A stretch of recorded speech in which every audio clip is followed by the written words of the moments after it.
Aloha everyone, I'm Soraya Letournel. I'm one of the top real estate agents right here in Kailua-kona, and specifically I help families relocate to the Big Island, purchase second homes, investment properties, or luxury properties. And today we're going to talk about Hawaii specific real estate tips and things that are very unique to the Hawaii real estate market. And what I'm trying to do is help you find the perfect property for you, but also avoid some of the mistakes that I've seen other people do and not understand what they're purchasing fully. So this will help you avoid those mistakes. Let's get right into it. The first thing might seem really obvious, but Hawaii is made of volcanoes.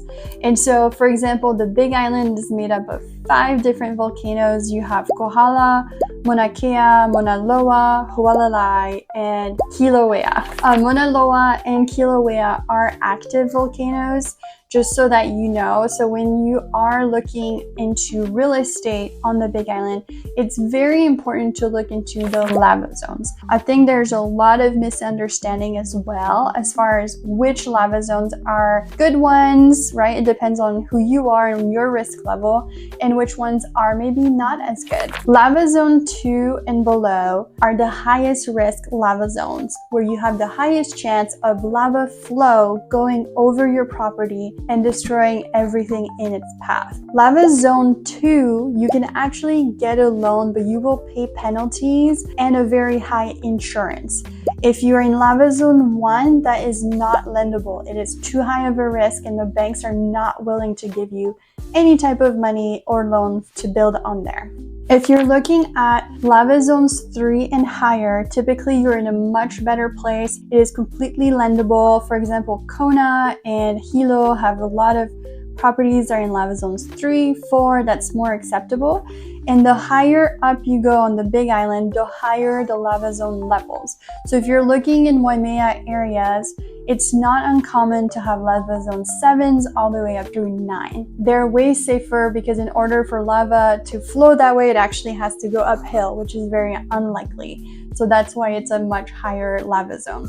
So if you found property that you like, but you're not quite sure which lava zone it's in, give me a call. I can easily look that up and give you some information. On this particular property, I will give you information that we provide all of our buyers, which is a sea level map, a flood map, a lava zone explanation, the MLS information that has everything in there.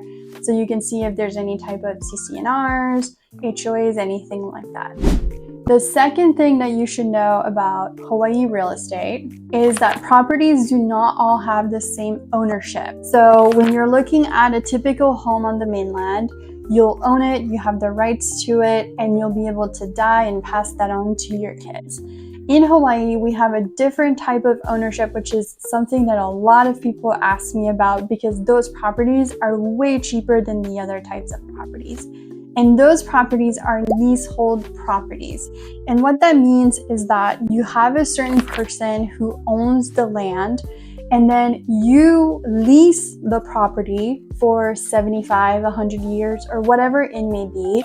And the lease typically, just so you know, most of the leases right now are ending. So we're in the 15 to maybe 40-year range, depending on the property. But to go back to it, so somebody owns the land, and then you own the rights to do things above the land. And so when the lease is over, you actually lose all your equity. You do not have any rights to that property anymore, just like a renter would, and that money is gone. The lessor, which is the person who owns the land under it, has the ability to extend your lease or renew the lease so you have a new lease. Now that does come at a fee. It is completely negotiable with the lessor, but so that you know that it is a possibility, but it is a costly one as well. It's not free to do that. So the main negative of leasehold properties is that the lease may end and you may lose your equity. The big advantage of a leasehold property is that they're very inexpensive. So if you are looking to have a farm and there's 50 years left and you're just gonna die there, right? Who cares? You can have a beautiful property, a huge house, lots of acreage, a beautiful view. It's very inexpensive. You can also find condos that are leaseholds as well. And those condos will be about half the price of other condos that are next door to it. And you can rent those condos just like the one next door and use it as a business. So if it's a short-term vacation rental, it might be a really great investment because you're getting a very consistent income every month from that. It's very inexpensive to get into. Another thing is with leasehold properties, you can actually get a loan for those properties if they have over 35 years left on their lease. There's a whole world of leasehold and a lot more things to learn about, but I just want you to know the basics so that when you're starting your search for properties in Hawaii, you will notice that the first sentence of the description will say, this is a leasehold property. That way you know what you're talking about.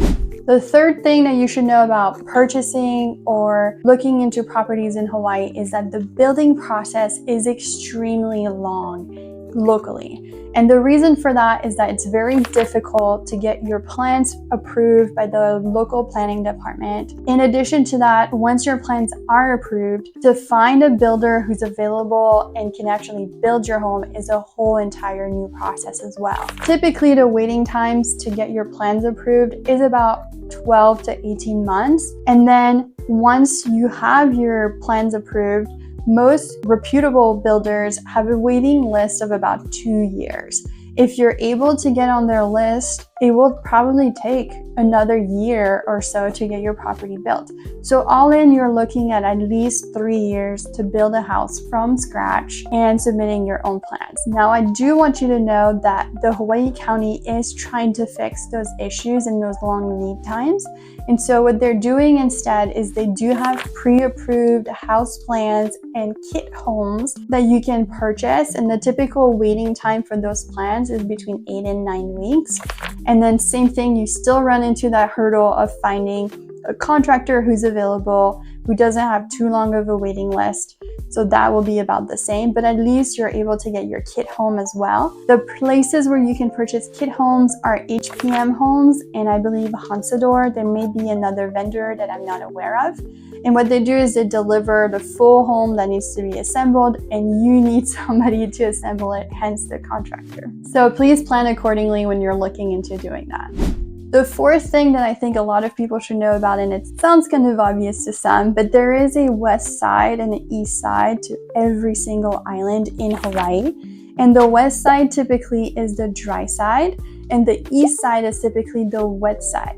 And so when people think of Hawaii, they imagine, beautiful sun, white sand beaches, and this lifestyle that's just very unique to Hawaii.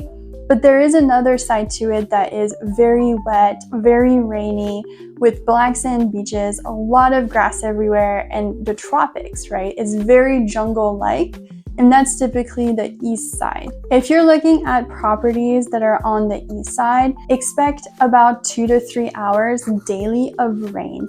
It'll be a little mist that just is there for a couple hours a day. And it does have its charm in a way because it's very cute, it's gray skies, but yet you have rainbows and everything's very lush around you and it's still warm outside, it's not cold. But it is very different than I think the stereotypical life in Hawaii. Another thing that you should take into account, of course, is elevation. Elevation has a huge impact on your lifestyle. The higher up you go, the more in the clouds you are, and also the cooler it is. So that's another thing when you're looking at purchasing properties, you should take into account the elevation and the changes that may have in your day-to-day life. The fifth thing, which is the final thing that we're going to talk about today, is the sea level and the rises of sea level. If you own a luxury home that's right by the shore, or if you've watched the news, you probably saw those beautiful homes on the North Shore that fell into the water, into the ocean. And so one of the things that you should absolutely know if you're looking into luxury properties that are oceanfront or condos that are oceanfront that don't need to be luxury, you want to be aware that there is erosion from the ocean. There's also a sea level rising issue. And so it does affect your home. It does affect all those things. You need a much stronger retaining wall. You need a lot of maintenance because of the sea salt and all the erosion that it does. So the Hawaii County is putting in new rules as far as building and special management areas. In essence, what they're trying to do is they're trying to make all of the local owners build their properties further away from the shore. That's really what they're trying to do in essence, to try to keep houses from falling into the ocean. They have other rules that they're trying to put into effect as far as the seawall, the retention wall, all those things to try to make it less likely for your home to fall into the ocean. And same thing for condos, you guys. There are condos in the Hilo area that are along the shoreline that have structural issues due to the ocean. So those are things that you should be aware of when you're purchasing a property with this vision in mind, that you want to be right on the ocean. I hope this video is helpful.